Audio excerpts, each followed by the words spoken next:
Good day all. This is the Self-Preservation Society. I'm Basil, broadcasting truth and therapy. Here I am using the talking stick. And my last upload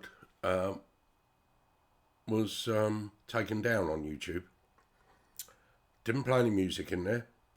The only thing I'd done was played that clip from Morgue Official. And they took it down on copyright. So that's the only thing I can think of.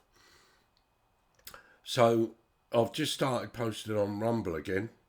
The ability is for me to post there. So if you're listening on anything other than my main BitChute channel, you've missed a lot. And the link to that BitChute channel is below in the description box, along with my email address. You know, if you want to converse with me, if you're in the UK, I'll give my number. If you're abroad, we go on Skype. It's the only two ways I do it, but more than happy to give my time to people that I may be able to help, and hope it's a reciprocal arrangement, conversation. I've got a couple of things to talk about today. And the title of this upload is Same Old, Same Old. Because this morning, went up to Shelley's, as I do on a Monday, had my feet done. And then we went out, as we normally do, go and have lunch at the Star Cafe in High Street. Really recommend that place. If you live in my area of the world, then go and try that. Really, really good food, good service,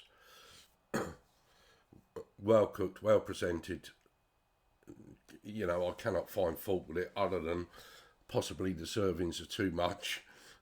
You know, if that's a fault, and it isn't, I suppose. Too much for me. But anyway, Shelley said in the car about, she'd seen something about a BBC reporter that had been to the World Economic Forum and heard Klaus Schwab say that by 2025 there will be 6 billion people left in the world. And of course, it hasn't been aired on the BBC. But somebody, you know, has posted about what this BBC reporter heard and maybe recorded but didn't get aired. And I thought about it, been thinking about it, and what have you. And those that do not learn from history are doomed to repeat it. What we're witnessing today, as I speak, is the genocide of the Palestinian people. The absolute genocide. Although I doubt it will be fully absolute, there'll be a few left over, and they'll be forced to assimilate in the same way that those indigenous North Americans and South Americans were forced, what was left of them, to assimilate, take on new languages, Portuguese, French, English, whatever, and assimilate. The Aboriginal Australians forced to assimilate. And it's true, some still live their traditional life or way of living. You know, in balance often with nature and whatever. The rest of us have already been assimilated, especially the white Europeans have been assimilated for hundreds of years. The Chinese have certainly been assimilated since Mao's revolution. you know, the Russians, whatever, all been assimilated in some way, shape or form into a mindset. And that mindset is a satanic mindset at the expense and to the detriment of who and what we truly are. I've said that enough. Go to my BitChute channel and listen to my last upload, what Morg says about the difference between Satan and Lucifer, what I've been saying for an awful long time. It's the biggest question of the day. It's not Andrew Tate's hand signals or this, that and the other, or anybody else's fucking hand signals. The biggest question of the day is how we see and know ourselves. And it's always been that question, and we've always been distracted from it because of something going on over there. You know, when Klaus Schwab says about the 6 billion people, and people have got their focus on that, then something else invariably is going on somewhere else to our detriment. Me and my eldest sister went to see a medium last night, a lady called Yvonne Stone, over at the Church of Love and Light at Petman House, run by Jill Goldsmith, her daughter, Goldfinch, her daughter, and a couple of others. Yvonne Stone, I remember the name from the 80s when I first started this journey, and I never ever got to see her. But one thing that drew me to see her was, I remember, like the first medium I ever see, she was running a pub back in the 80s. Christine Quenker, the first medium I ever see, was running a pub. And so for that reason alone, I wanted to go and watch her and see what, you know, she was like. My sister got a message. In actual fact, everybody got a message apart from Jill, her daughter, and me. Interestingly enough, doesn't matter. I didn't need a message. It's nice when you get one. But I'm going to be talking more about this. Because what do those messages do? My sister couldn't take anything that she got. And yet, one of the things she got, I was able to validate today. And she still wouldn't accept it. No, it don't mean nothing to me. And I realise that my sister's mindset is indicative of so many people's mindset. They go to see a medium, and the job of a medium is a spiritual medium anyway. Perhaps not a psychic, but certainly a spiritual medium, is to prove survival after the physical death. Survival of what? Most mediums can only seek to prove survival of the spirit. Very few understand about the soul, and that's another thing that I've learnt since I come back into spiritualism in 2016. These people that stand up there, as well intentioned as they are, you know, all they do is, oh, I've got your nan here and whatever, and she used to do a load of knitting and all this, that and the other. They're not giving you anything, really. All they're doing is proving, at best, what people you knew used to do. Occasionally they might give you some guidance with regard to your physical life. And that, for me, speaks volumes. Not everybody sees it, will see it the way I do. But this physical life is a fucking illusion. And if disincarnate spirits that have lived here and then moved on are not telling you this, then there's something seriously wrong. Seriously, seriously wrong. All a medium does these days, and I say these days, it probably goes back a lot further than that, perhaps I've just become aware of it, is perpetuate the cycle of infinity. That's it. That's all they do. You know, I've read books from people such as Arthur Findlay, and it was great that I had a communication from one of my listeners recently where they mentioned the Age of Ignorance. I forgot about that one. I've read that 40 years ago. I've read The Rock of Truth and The Edge of the Etheric. And if you've never read those books by Findlay and his peers around that time, I strongly urge you to do so. And look up people like Sir William Crookes. Type into your search engine Sir William Crookes and Katie King and learn everything you can about that.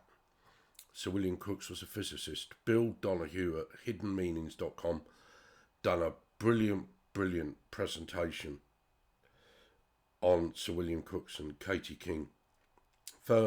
Strongly urge you to go and look Bill up. If you've never heard of him and Joan, go and look them up. Wonderful, wonderful people. And he gives you a completely different way of looking at the Bible, as does Paul Wallace, the Fifth Kind, and many others. You know, Billy Carson to a greater or lesser degree, and people like that. And they're all mediums in their own right. A medium is simply a point between 2 points. That's all it means. You got a regulator on your gas fire, low, medium and high. So all medium is a point between 2 points. And years ago,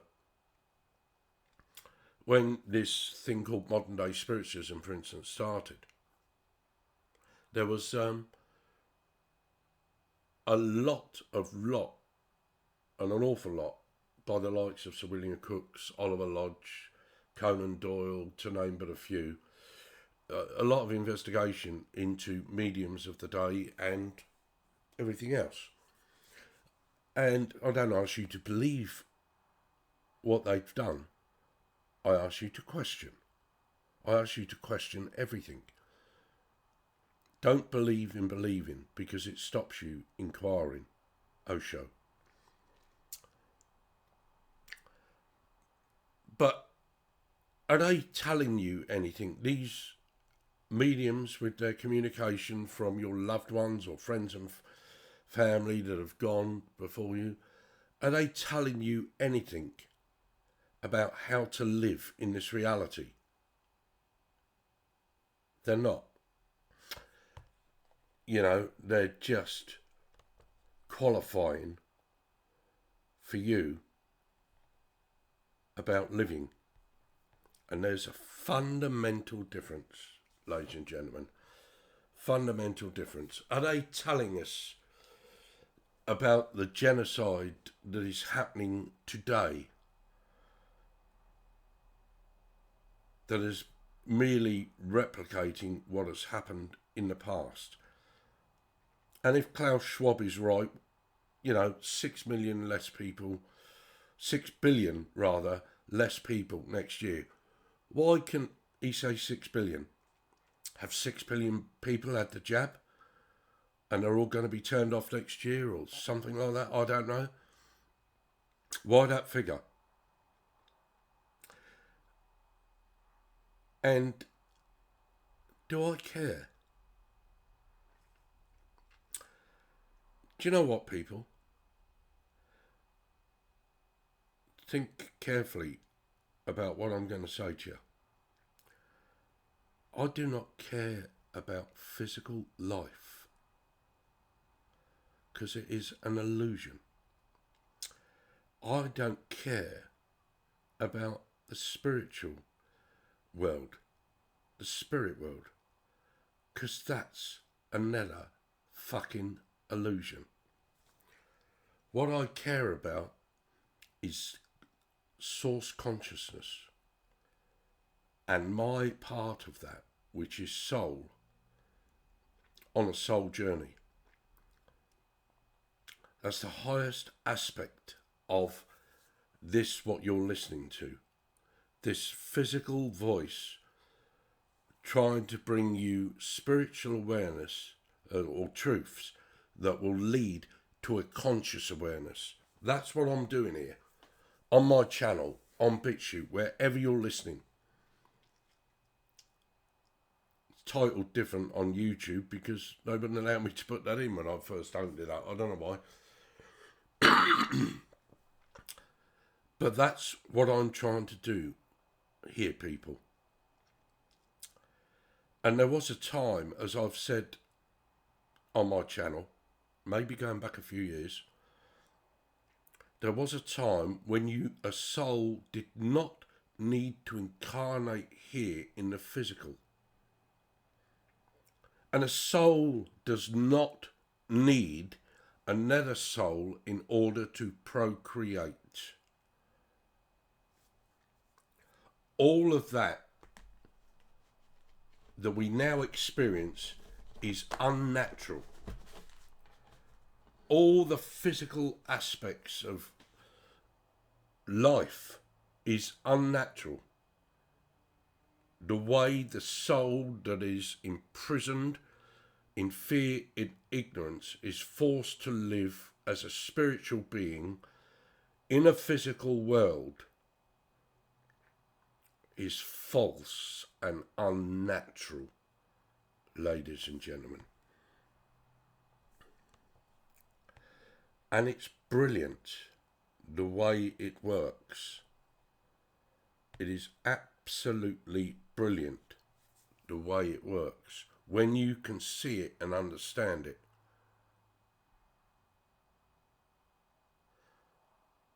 But is the world up in arms at this moment?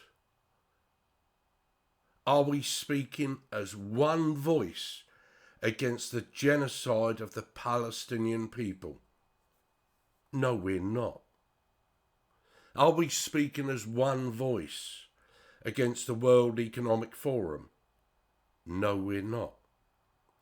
Are we speaking as one voice against the so-called elite, the 13 families, the Council of 300, the Trilateral Commission, the Bilderberg Group, the Council on Foreign Relations, and all those other non-government entities? Are we speaking as one voice against them to our elected leaders? No, we're not. Are we speaking as one voice against our elected leaders, whoever they are? No, we seek to promote one that we think will lead us to freedom. Or a movie star, or a sports star, or a singer, or whatever. That's the prison that you're in, and you can't see it because you think it's there to serve you, this prison, and you alone. Fuck the Palestinian people. I'm not Palestine. You know, fuck the Native American people. Well, I'm not Native American. North or South. Fuck the Aboriginal Australians. I'm not one of them. You've already been assimilated. If you can't relate to the whole, if you think you're separate from them, you've already been assimilated. And in the words of Yoda, you have to unlearn all that. There is no care, there is no empathy for your fellow incarnated soul. There's no great awareness, understanding of your fellow incarnated soul. There is a degree, a modicum of awareness of an incarnated spirit or disincarnated spirit. And there's a degree of knowing about a different skin-coloured person or different. But you have been assimilated, and because you've been assimilated, you're separate from all of that. It's not you. You're only concerned with you. Or you are going to be next on the list. I don't care who you are. Black, white, yellow or red. You're going to be next on the list after the Palestinian people, because they've just followed all the others that have been genocided and assimilated before them. And you're next. You're next. And then we start all over again. We continue the same infinite processes that perpetuates our soul's enslavement in the spirit world or in the physical world. We perpetuate it because we are in fear and in ignorance of who and what we truly are, so that we reach outside of ourselves for somebody to tell us, somebody to lead us. Make no mistake, I don't want to lead anybody. I want to walk in a line where we all walk together as souls,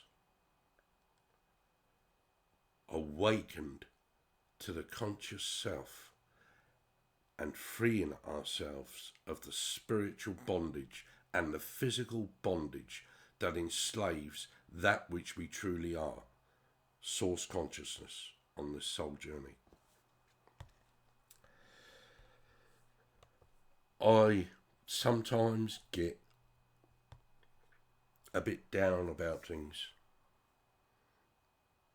I've realised by talking to my sister and whatever, some people just, for whatever reason, don't want to see. I said to her last night in the car, when she was saying about how it's 10 years since her and her husband retired. She'll be 66. She's 66 this year. I think he's the same age. Yeah, they're both 66. So they've been retired since 56. But I worked hard all their bloody lives. And to supplement their work, they would buy houses, do them up, then sell them on, this, that and the other. And I said to her, what you done all your working life, I said, you was working for a living. You was a slave. You was a slave to the system. I said, and don't feel guilty in any way, shape or form, because she intimated that, that in certain ways. And I said to her, don't feel guilty about being retired for 10 years. I said, because what you do now is what you're supposed to do. You simply work in order that you may live. And rejoice in that. Understand the difference between that and working for a living. Say the same to you. Understand the difference. Understand.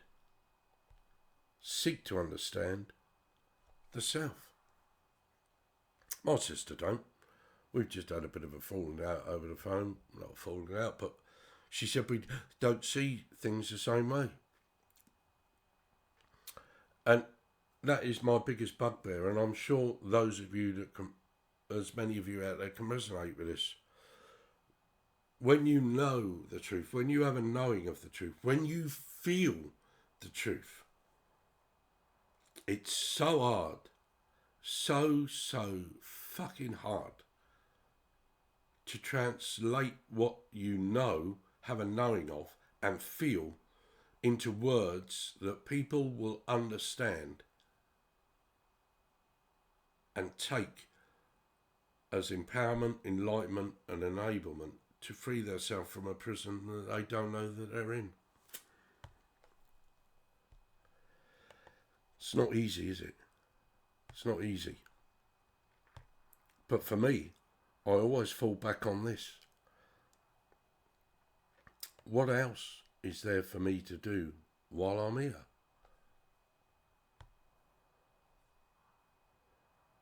Assimilate and be part of the system and don't question it? It's true. It's really true. Once you awake or start to awaken, you can't go back to sleep, to sheep. You can't. I remember a friend, Anita, talking about an individual in the powwow movement, and he walked away from it. And all that it represents, a Native American spirituality, philosophy, this, that, and this is going back a few years. Said he walked away from it. Told everybody he walked away from it. It don't mean nothing. And I said to her, well, he wasn't walking it in the first place then. Wasn't truly walking it in the first place, and he wasn't. I don't know if he's changed now, but he sees it as opportunity to source eagle feathers and this, that, and the other, and then sell them to people. I personally think that's sick, because an eagle feather is earned, not brought. In the traditional way of the people, it was awarded somebody who had excelled in some way, done something that deserved recognition, and that's what the eagle feather was for. You can't buy them. If you do, they're meaningless. It's by an individual's words, deeds and actions that an eagle feather was given to somebody to recognise their words, deeds and actions. Because money's not real. The Native American people knew that. Only words, deeds and actions are real. And it was interesting, last night, watching that medium, Yvonne Stone, I see something with her that I've never seen before. And I went up and told her about it. I actually see somebody step forward to stand with her with a double trail eagle bonnet. And I don't know if you know what that means, but it doesn't just go around the head, it goes all the way down your body. And in this case, doesn't always do it, but in this case it touched the floor. And I sat there thinking, I'd never seen somebody from spirit show themselves in that way before. And then I thought about the context of it. And with him, he brought a horse, and then they were together, and away from him was a dog. The horse was painted with depictions of the night sky, a crescent moon, few stars, and one planet, just one planet. I'm still working on that. But the horse represents power. I went up and told her about this afterwards. The horse represents power. That double trail eagle bonnet, the fact that it touched the ground, also showed a connection between the earth and the star nations. And he was the medium in between, if you understand what I'm saying. most bonnets only cover their head. But that individual that stood by her last night brought a really powerful message for me. The dog was separate, and it was a black dog. And I give her a message as to that. I said, I think what the dog represents loyalty, and I think what it's saying is that somebody has really tested or abused in some way, shape or form your loyalty, to which she nodded in agreement. But I also told her, look up the kettle dance. I said, because there's another message there. It's a Native American ritual, the kettle dance, Kettle. I said, and see what message the kettle dance brings you. I said, because it's important. But that was something for me to see that last night. And it obviously has great significance to her and the life she's led. That this individual will be there to help her face her battles, on so many different ways. And I found it really interesting. And I was really happy to be able to share that message. And in the context of what I've said here, that individual that stepped forward was, if not he individually, certainly his ancestral people and those that have come since have been genocided and or assimilated, just the same as the South American people.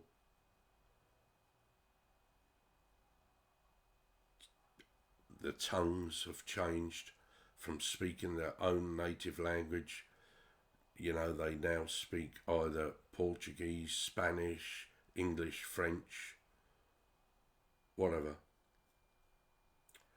And we'll be the same. Because once the Palestinian people have been dealt with, you'll be next. And you know why you'll be next? Because you think you're separate, better than anybody else on the planet. And that's ultimately what it boils down to, the ego. Or the belief that somebody will come to save you. They won't. Nobody's coming to save you. You can have as many incarnations as you want, as you need, until you wake up to the fact that only you, the source consciousness, that is you, the soul, can save you from the spiritual traumas and the physical traumas that incarnation after incarnation brings. I feel quite humble. You might not think it, but I feel quite humble that I have this knowledge and awareness.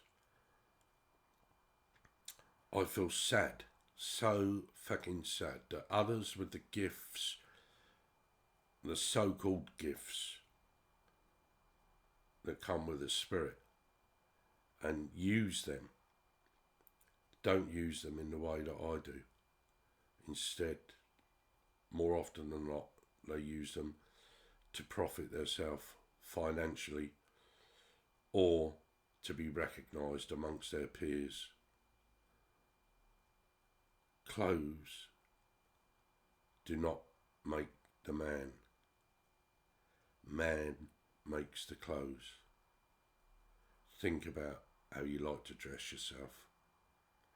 To all you spiritual mediums out there and psychics, this, that and the other, those of you who claim to have these abilities, if you've truly got these abilities, then think about how you're using them. I am humbly proud that I have never done it in the way many do. Never, ever in 40 years charged anybody to personally profit or gain by using my gifts in whichever way, shape or form that I've used them to help another. The universe has always looked after me with my needs. Spirit will always entertain your wants. That's the difference. So all you mediums out there that are charging, for me, extortionate amounts of money, that the only other way you could earn that sort of money was, lying on your back and having somebody fuck you. Stop fucking people over and wake up to the true divinity and the true meaning of these abilities that you have, and use them in their natural way, their natural form, and seek to go beyond the spirit world to bring enlightenment, enablement and empowerment to your fellow man, whatever the colour of his or her skin, their hair, their eyes. Seek out the souls on this planet. First and foremost, seek out the souls on this planet. Be of like mind, be of like intent, and seek to change the self, and seek to know that by doing so you can change that which is beyond you, outside of you. That is your life's purpose as a soul. That is the whole meaning of the soul's journey. But too many don't go there. They just, the furthest they go is to the spiritual self, the spiritual aspect of self, and you're no better off there than you are in the physical aspect of self. Same old, same old. Those that do not learn from history are doomed to repeat it. Today is the Palestinians. Tomorrow it could be you. Undoubtedly it will be you. Seek to understand why that is. If 6 billion people did drop dead next year, think about where all that energy, frequency and vibration that they are, individually and collectively, is going to. And then you will start to understand what enslaves you. If this message resonates, share the message. Don't share me. Share the bloody message. Don't seek to put me on a pedestal like you do with your sporting idols, your truthing idols, your political idols, this, that and the other. Change that fucking mindset and you might just come to an understanding of what true freedom is. And seek it. Palamia, thank you. In Lakesh, in UIC Academy, Mitakui o Yasin, we are all connected. We might be related, we might be relatives, but we're all bloody connected.